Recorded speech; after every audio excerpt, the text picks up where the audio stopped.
Yàlla màgg na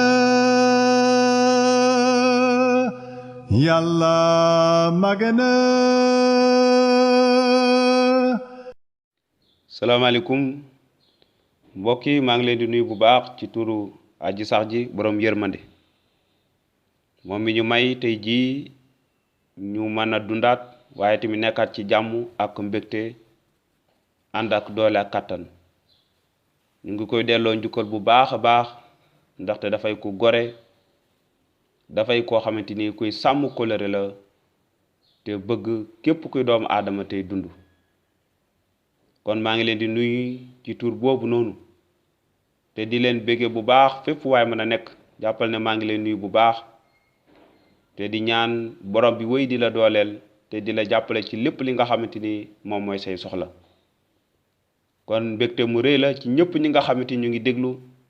njàngale mii ci te xalaatal ci sa mucc kon bége nañ leen bu baax a baax mbokk yi ndaxte li ñu ci jublu rek saa su nekk duñ tàyyi di ko wax waaye nit ñi mën a xam kàddu gi waaye tamit nit ñi mën a xam dëgg gi waaye tamit nit ñi mën a am diggante ak ki nga xamante moom mooy aji sax ci ndaxte yàlla tëral na pexe ni nit mën a muccee waaye faaw tamit nga xam yoon bi ak naka ngay jaar ak lan nga war a def ngir mën a jot ci mucc googu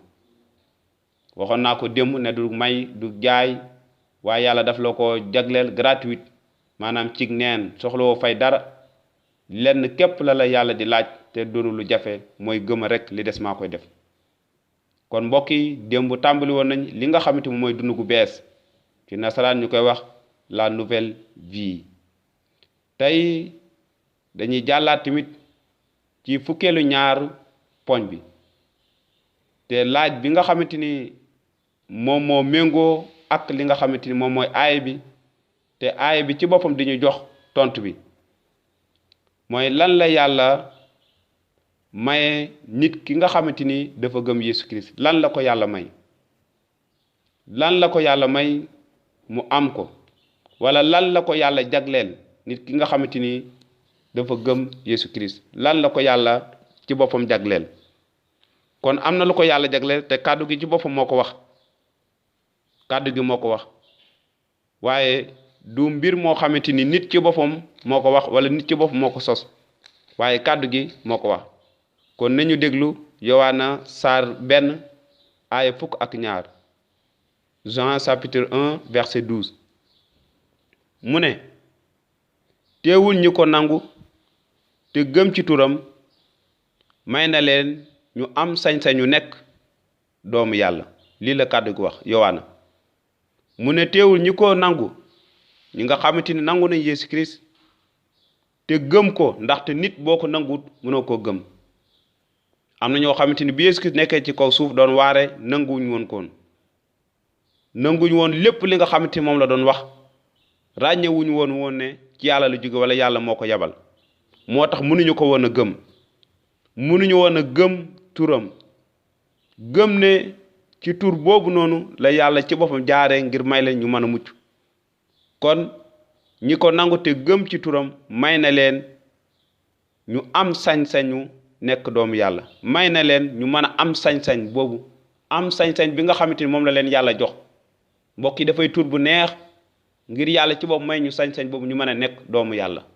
yàlla ci bopp jàppe ñu ni ko ay doom ñu jàpp ko niki suñu baay ñu am diggante bi doom di am ak baayam kon loolu la kàddu gi wax kon ci dund gu bees googu noonu yàlla ci bopp daf ñu may sañ-sañ ngir ñu mën a nekk ay doomam waaye tamit xam nañ ne doom diggante bi mu am ak baayam dafay diggante bu tar dafay diggante boo xamante ni daanaka kenn xaju ci diggante doom ak baay dafay diggante bi nga xamante ni maanaam diggante bu jegewante la diggante doom ak baay dafay diggante bi nga xam te waxtaan moo koy lal moo tax ñu soxla di ñaan saa su nekk ngir waxtaan ak suñu baay waaye tamit dafay diggante bi nga xamante ni dafa war a nekk diggante bu ratax waaye diggante bu sell diggante boo xam da ngay déggal sa baay ndaxte baay li muy xaar ci doom mooy mu mën koo déggal mbokk yi kon fii laa leen di tàggoo te yéen ñëpp ñu ko gëm waaye yow mi ko gëmagul xalaatal ne xamal ne lii la yàlla maye ngir ñëpp ñu ko gëm ngir nga mën a nekk doom te loolu lay xaar ci yow na la yàlla barkeel way leen di dem ci YouTube ngir abonné ngir déglu njàngale mii xalaatal ci sa mucc jërë ngeen jëf ba beneen yoon